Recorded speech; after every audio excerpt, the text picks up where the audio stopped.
Welcome to the shop, my friend. Steve here at SKS Props, and in today's build video I have a follow-up to my Hellboy mask, the Right Hand of Doom. Now this is an iconic prop that I've wanted to make for quite some time, but I wanted to do it in the comic book style in both its construction and paint job.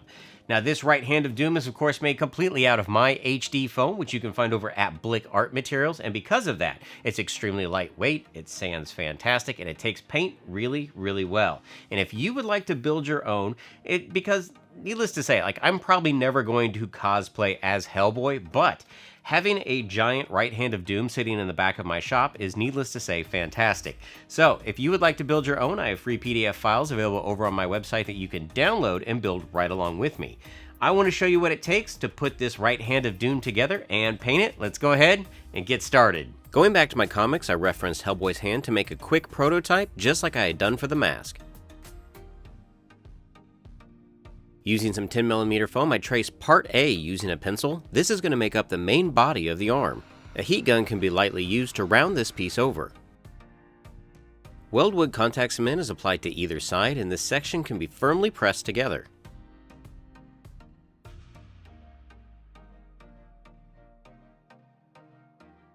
Using a pencil, I mark about a ½ inch above and below as a placement guide. I can now transfer part B onto some 10mm foam. These strips are going to be traced 2 times and cut out. A heat gun is once again used to give these sections a slight curve. Using some Bob Smith super glue, I'm going to line up my seam and then follow the guidelines that I had drawn on earlier. This process is also repeated for the other end. Now the strips themselves aren't necessarily a perfect fit, so if you need to trim any excess foam away, feel free to do that.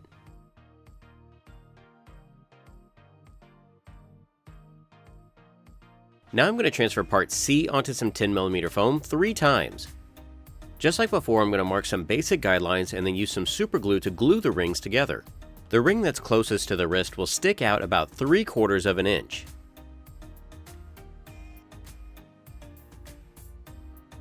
The ring that's inserted on the opposite side will stick out about a ½ an inch. This is going to help in the build process to designate the top and the bottom. Now if you notice at the top here there's a small gap, so I take part D and I transfer that 2 times onto some 10mm foam. You may have to trim these specifically to fit your prop. After a small section of the foam had been drilled out, I could then glue on a 6-inch PVC pipe. This is going to allow the wearer to hold the hand just like they had done in the movie. Now when you're gluing in your pipe, beware of your seams, that way you can put them in the back and make them less visible. I cut away another strip of part C earlier, and now it's time to trim it to fit. This ring is going to insert at the wrist and it's going to stick up approximately 1 inch. I've included a template for part E, but depending on the diameter of your wrist, you may need to trim this down. In the end, this piece needs to block off the wrist section right above the pipe.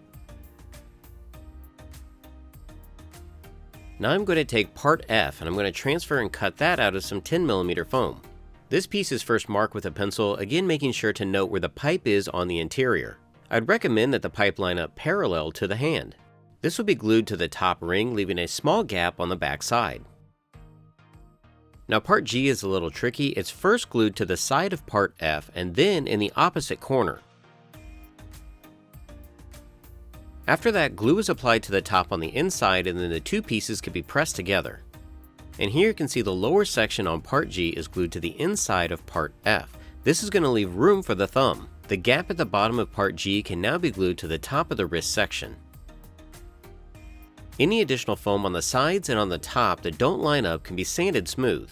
Part H is going to make up the thumb, and I transfer that onto some 10mm foam. These 2 pieces are glued together before being cut out.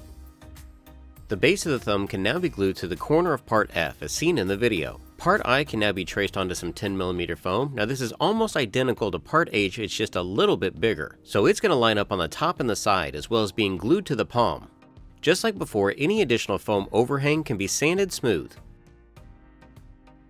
Part J is transferred onto some 10mm foam and cut out. This is going to make up the back of his hand. And because this is a large section, I use contact cement for the majority of it with a small bead of super glue along the perimeter. Now part J is a little bit bigger, and that's because once all these have been glued together, you can sand them flush. Now in my haste, I took off a little too much on the side, plus I have a couple of gaps I'd like to fill. And to do that, I'm going to use my foam clay. I add a little bit of water to the surface. This will help the foam clay stick. I use my fingers to generally block in the material, but then switch over to some silicone tip tools to help refine the surface.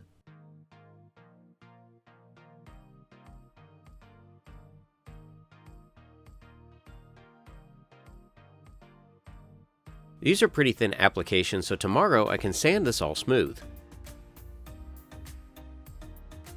While the foam clay dries, I'm going to start making his fingers and thumb using part K. Each finger is going to be made up of 2 pieces of 10mm foam with a slight curve to them, so after both pieces have been glued together, I could then sand down to the lines that I had drawn on earlier. The fingers were each approximately 6.5 inches long and the thumb was approximately 5.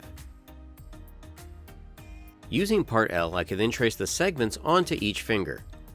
A scalpel blade on my heat tool is what I use to make my lines, but you could also do the score and heat method, use your Dremel, or just paint these on.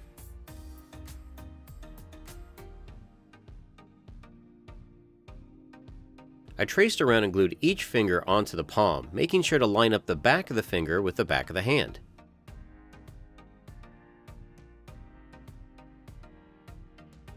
This process was also repeated for the thumb, and you can see how they all have that comic book curve to them.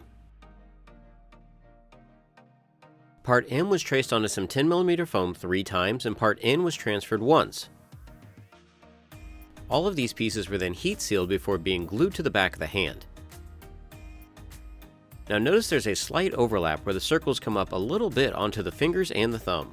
And if you also notice, these aren't perfect circles. I cut them a little bit irregular so that they would match the comic book. Looking at a lot of different references, I freehand a basic design onto the foam. These lines were all then traced using a chisel point on my heat tool. And remember, if you're heating foam, to always wear your respirator.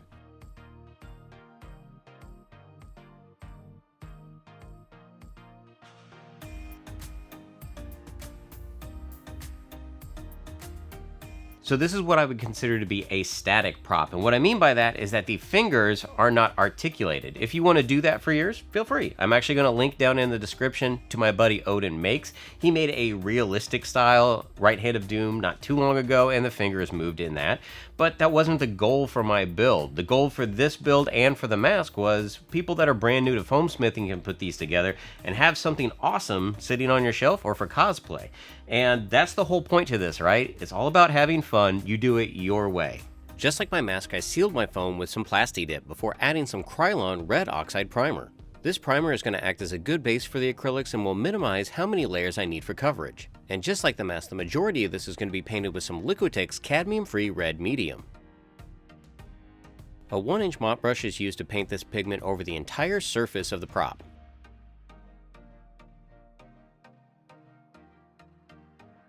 A hairdryer can also be used to speed up your dry time. With the first layer dry, I can now start to select my highlights. The big thing to note here is that I'm not adding any water to my paints, so they're a lot more vibrant.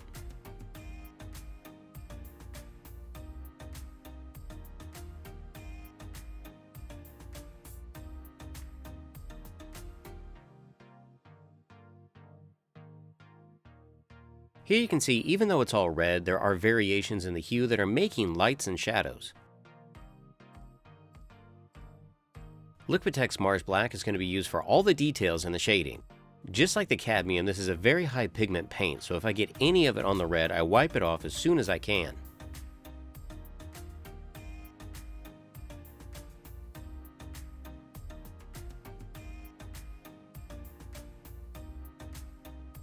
Here's where I start to look at the comics to see how things are outlined, or to make the marks to break up the surface.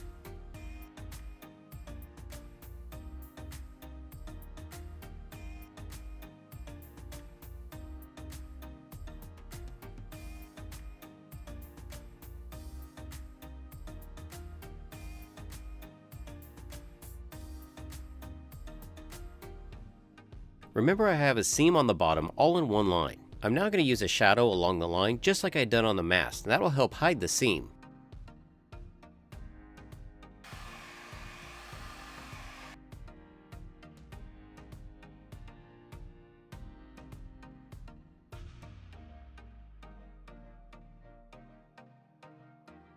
Just like the mask, I'm going to mimic some of the aesthetics from the comic book.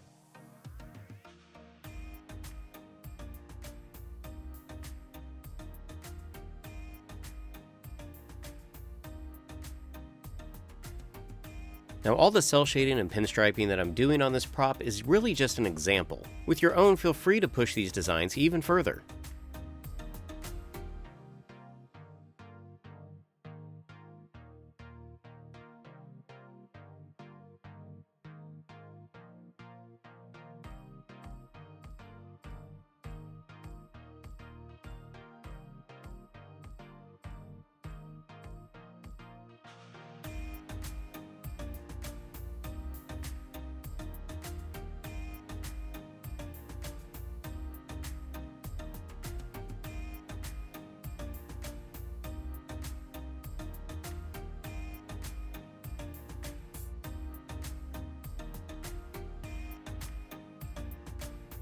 So you all can see the steps that I took to put together my own comic book style Right Hand of Doom. And again, if you want to build your own, I have free PDF files available over on my website that you can download to build right along with me. And if you are building any of my builds or using some HD foam, be sure to tag me at SKSProps on Twitter and Instagram because I want to see your creations. Until next time, build your best with the best. HD foam.